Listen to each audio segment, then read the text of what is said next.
하나님의 나라, 복음의 능력. 교회 생활을 하면 수련회를 많이 가게 된다. 많은 사람들이 수련회 기간 동안 불을 받는다. 그런데 집에 돌아오면 식는다. 그러면 어떻게 하는가? 겨울 수련회에 와야 한다. 그러면 또 불을 받는다. 그런데 또 식는다. 그러면 또 내년 여름 수련회에 와야 된다. 이렇게 다람쥐 쳇바퀴 도는 신앙생활을 하는 분들이 많다. 이제는 그 다람쥐 쳇바퀴를 끊고 계단을 올라가자. 당신이 영원한 사망에 있다가 예수님을 믿으면서 하나님의 자녀가 된 그날의 뜨거움으로 매일도 하나님을 알아가고 더 하나님을 사랑하는 계단을 올라가야 한다. 그런데 한편 수련회나 부흥집회에 가도 불을 못 받은 형제 자매들은 더 썰렁해야 한다. 저 사람들은 주님의 은혜를 경험하고 눈물도 펑펑 흘리는데 왜 난 아무것도 못 느끼는 거야? 나는 찬양할 때 아무렇지도 않던데. 기도할 때 아무것도 못 느꼈다. 하나님께 부르짖었는데 응답이 없었다. 이런 사람들은 더 외로워지고 더 쓸쓸해진다. 그러면서 하나님이 난 안 사랑하시나? 이런 생각을 하게 된다. 그런 분들께 드리고 싶은 말씀이 있다. 사랑의 하나님, 기적의 하나님이 우리와 함께 계신다. 우리가 부르건 부르지 않건 예배의 자리에 계신다. 당신이 느끼느냐 아니냐와 상관이 없다. 당신이 불을 받았건 불을 받지 않았건 하나님의 음성이 들렸건 들리지 않았건 하나님은 당신을 사랑하신다. 하나님은 당신과 함께 계신다. 절대로 당신을 포기하지 않으신다. 아직 하나님을 못 느낀 이들에게 말하고 싶은 것은 예레미야서 29장 13절이다. 너희가 온 마음으로 나를 구하면 나를 찾을 것이요 나를 만나리라. 이 말씀은 하나님이 너희가 온 마음으로 나를 찾으면 내가 만날지 안 만날지 생각해 보겠다는 것이 아니다. 반드시 만나 주신다는 것이다. 지금 당장 구하라. 내가 이전에 알지 못했던 하나님을 만나리라. 내가 지금까지 어떤 은혜를 받았더라도 더 큰 은혜를 받으리라. 내가 어떤 큰 하나님의 사랑을 느꼈어도 오늘 더 크게 하나님의 사랑을 경험하리라. 전심으로 하나님께 구하라. 전심이라는 것은 마음이 나뉘지 않았다는 뜻이다. 마음속에 있는 많은 생각들을 다 내려놓으라. 다 잊어버리라. 당신의 문제와 고민을 잠시 접어두라. 오로지 여호와를 만나겠다는 그 하나로 채우라. 주님은 반드시 자신의 약속을 지키신다. 이전까지 큰 은혜를 경험하면서 산 사람도 있고 지금 죽고 싶은 사람도 있을 수 있다. 삶의 수많은 단계 중에서 지금 당신이 어떤 단계인지 모르지만 어떤 단계에 있든지 내가 확실히 아는 것은 하나님께서 더 좋은 것을 예비해 놓고 계신다는 것이다. 내 입을 크게 열라. 내가 채우리라. 시편 81편 10절. 입을 크게 열어라. 주님이 채워주신다. 당신이 무엇을 기대하든 더 큰 것으로 채워주신다. 내가 항상 안타까운 것은 많은 지체들이 복음을 믿는다고 하면서도 심지어 복음을 전하면서도 막상 자신은 복음의 능력을 경험하지 못한다는 사실이다. 더더군다나 청년 때는 공동체에서 서로 지탱해주기 때문에 믿음이 뜨겁게 유지되지만 대학을 졸업하여 사회에 나가면 믿음을 잘 지키지 못한다. 대학부 때 뜨겁게 예수님을 잘 믿고 사랑하다가 그 믿음이 무섭게 식는 경우를 너무 많이 봤다. 공동체 내에서 보호받고 있을 때는 공동체가 뜨거운 것을 내가 뜨거운 것으로 착각한다. 그러다 혼자 오지에 뚝 떨어지면 무섭게 식어버리고 만다. 그래서 우리 신앙은 공동체 내에서 확인해서는 안 된다. 하나님과 단둘이 있을 때 확인해야 한다. 그러면 졸업을 하든 회사를 가든 어떤 시험이 오든 그 믿음이 유지된다. 그러니까 당신도 공동체에 있을 때 홀로 내 믿음을 점검해 봐야 한다. 정말 나와 하나님의 관계가 깊은지 점검해 봐야 한다. 귀한 공동체에 있는 축복을 가장 잘 누리는 길은 뜨거운 공동체를 통해 성령의 불을 받은 후 하나님과 둘만 있는 시간을 가져 그 관계를 잘 쌓아가는 것이다. 그래야만 복음의 능력을 경험할 수 있다. 복음에는 어떤 능력이 있는가? 우리가 다 아는 구원을 주시는 능력이다. 내가 복음을 부끄러워하지 아니하노니 이 복음은 모든 믿는 자에게 구원을 주시는 하나님의 능력이 됨이라.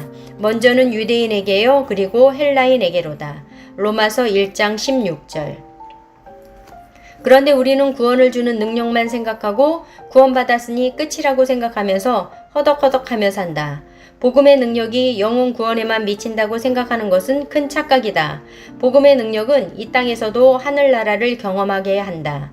만일 우리가 복음의 능력을 경험하지 못하고 산다면, 이 세상에서 복음의 능력을 발휘하고 살지 못한다면 내가 정말 하늘나라 시민인지 점검해 봐야 한다.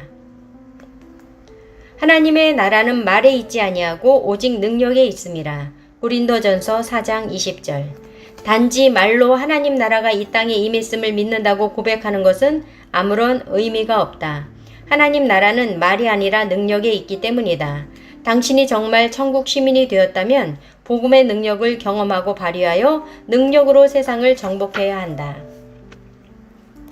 하나님이 찾으시는 한 사람. 그렇다면 복음의 능력을 경험하고 발휘한다는 것은 어떤 것인가? 많은 사람이 하나님을 믿는다고 하면서 믿지 않는 자들과 똑같이 산다. 두 가지 면에서 그렇다. 우선 삶의 모습이 똑같고 능력 없음이 똑같다. 복음의 능력을 모르고 나 자신을 모르기 때문이다. 내가 누구인지 모르기 때문에, 즉 복음을 믿는 하나님의 자녀가 누구이며 어떻게 살 수 있는지 모르기 때문에 그렇게 못 사는 것이다. 모든 것은 알아야 시작된다. 우리 삶의 모습은 비신자와 달라야 한다. 우리는 정말 중요한 사람이기 때문이다. 하나님의 원리는 한 사람이 중요하다. 노아의 시대 때 의인이 노아 하나였다. 그 노아 한 사람 때문에 우리가 아직 살아있고 인류가 유지되었다. 그리고 이스라엘 땅에 기근이 났을 때 이스라엘 백성 전부를 살린 사람이 누구인가? 요셉 한 사람이었다. 성경의 원리는 그만큼 한 사람이 중요하다. 에스겔서를 보면 하나님의 진노를 살만한 죄악의 실상이 쭉 나온다. 그리고 하나님이 이렇게 말씀하신다. 이 땅 백성은 포악하고 강탈을 일삼고 가난하고 궁핍한 자를 압제하고 나그네를 부당하게 학대하였으므로 이 땅을 위하여 성을 쌓으며 성 무너진 데를 막아서서 나로 하여금 멸하지 못하게 할 사람을 내가 그 가운데에서 찾다가 찾지 못하였으므로 내가 내 분노를 그들 위에 쏟으며 내 진노의 불로 멸하여 그들 행위대로 그들 머리에 보응하였느니라. 에스겔 22장 29절에서 31절. 하나님은 사람들을 다 쓸어버리려고 하셨다. 그런데 우리를 사랑하니까 쓸어버리기 싫으셨다. 그래서 의인 한 사람을 핑계로 삼으려고 하셨다. 의인 한 사람만 있어도 멸망하지 않기로 하셨다. 그러나 의인을 찾지 못하셨고 결국 분노를 그들 위에 쏟으며 진노의 불로 멸하여 버리셨다. 이 세상은 악인이 많아서 멸망당하는 것이 아니다. 의인 한 사람이 없어서 멸망당한다. 우리가 바로 그 의인이 되어야 한다. 이 성 전체가 멸망하는 걸 막아설 수 있는 단 한 사람은 바로 당신이다. 우리나라는 지금 동성애와 불륜이 판친다.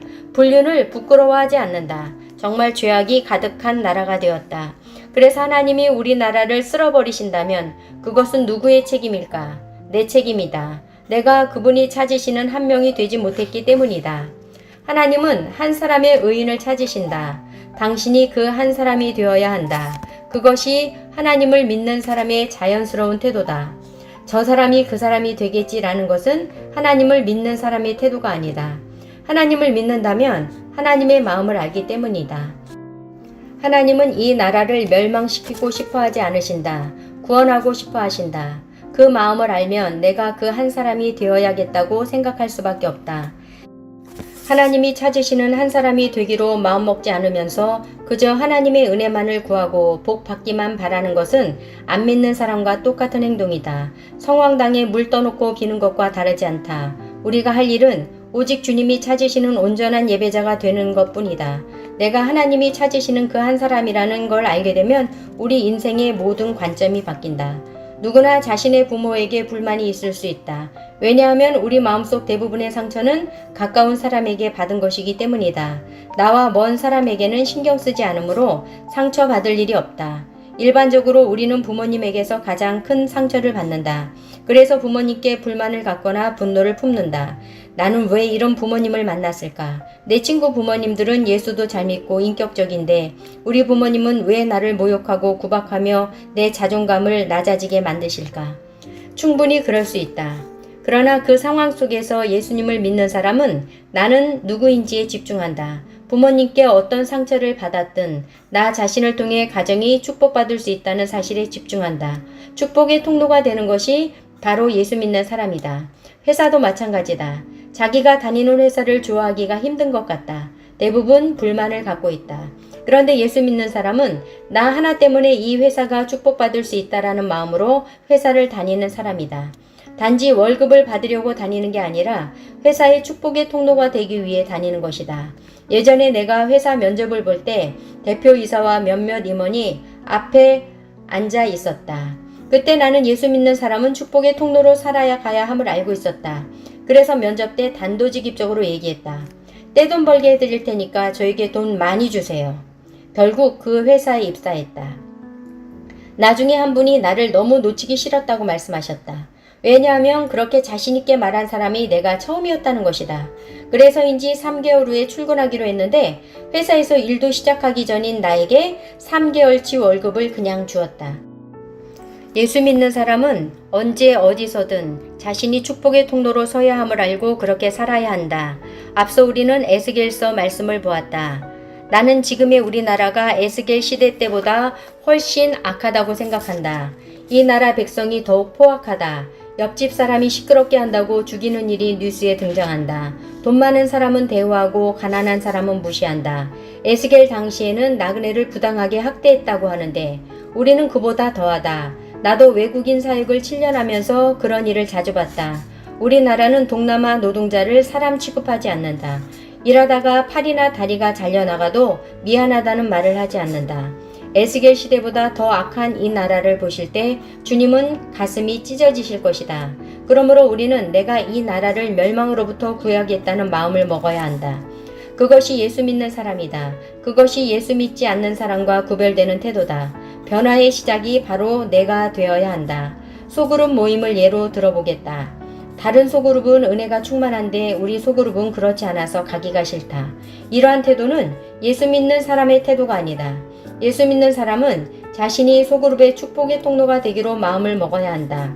소그룹 리더가 아니라도 우리 소그룹이 재미없다면 내가 재미있게 만들면 된다.